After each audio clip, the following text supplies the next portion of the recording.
the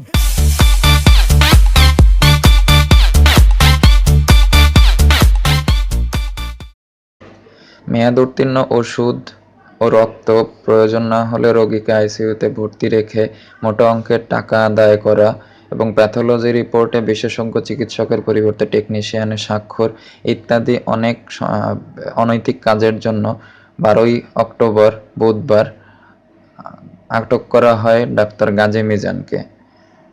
doctor Gazi Mizan হলেন Khulna Gazi medical college হাসপাতালের ব্যবস্থাপনা পরিচালক ও মালিক।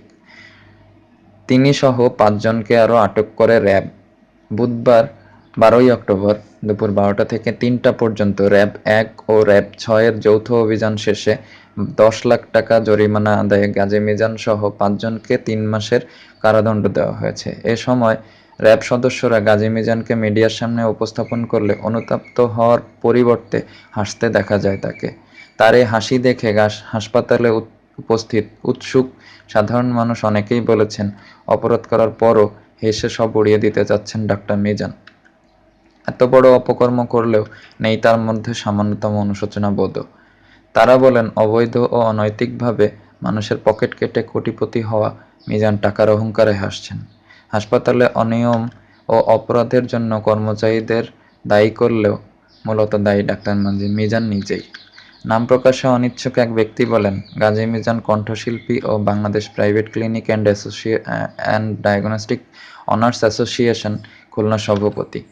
এ কারণে তার ক্ষমতা অনেক বেশি।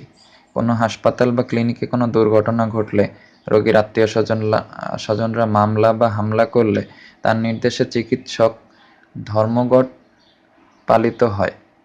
তিনি ভাবছেন আন্দোলন করে তাকেও ছাড়িয়ে আনা হবে। আরও এক ব্যক্তি বলেন, কোটিপতি ডাক্তার মিজানের কাছে জরিমানার 10 লাখ টাকা কোনো টাকাই নয়। এ কারণে জরিমানার কথা শুনেও তিনি হাসছেন। ভ্রাম্যমাণ আদালতের ম্যাজিস্ট্রেট মোহাম্মদ ফিরোজ আহমেদ বলেন, গাজী মেডিকেল কলেজ হাসপাতালে ব্লাড ব্যাংকের অনুমোদন না থাকলেও অবৈধভাবে ব্লাড ব্যাংক পরিচালনা করা হচ্ছে। এমনকি বিশেষজ্ঞ চিকিৎসকের পরামর্শ ছাড়াই প্রয়োজন না হলেও রোগীকে আইসিইউতে রেখে মোটা অঙ্কের টাকা আদায় করা হয়। তিনি আরও জানান, এসব অভিযোগে হাসপাতাল কর্তৃপক্ষকে 10 লাখ টাকা জরিমানা, অনাদায়ে হাসপাতালের মালিক ডাক্তার গাজী মিজানুর রহমান, পরিচালক ডাক্তার সুভাষ কুমার সাহা, উপপরিচালক ডাক্তার এবিএম মাহবুবুল হক, প্যাথোলজি ইনচার্জ জেমস তরুণ সরকার ও ল্যাব টেকনিশিয়ান মোহাম্মদ বাহারুল ইসলামকে 3 মাসের বিনাশ্রম কারাদণ্ড দেওয়া হয়েছে। একটি অভিজাত হাসপাতালে এ ধরনের অনিয়মে বিস্ময় প্রকাশ করেন ভ্রাম্যমাণ আদালতের ওই ম্যাজিস্ট্রেট।